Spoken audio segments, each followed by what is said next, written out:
Sa mga langga, sa kinabuhi lang, dilinsyon maayon lang na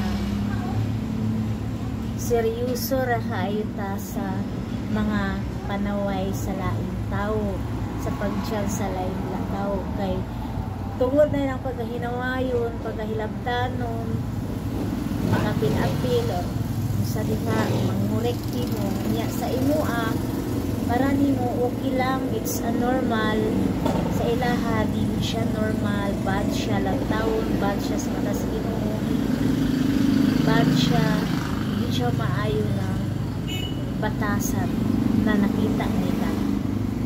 So ikaw para nimo it's okay. So kung mo-focus ka lang mo-focus ka, so mag-double na ang imo ang dili maayo. So kung kay balo kag sayo, just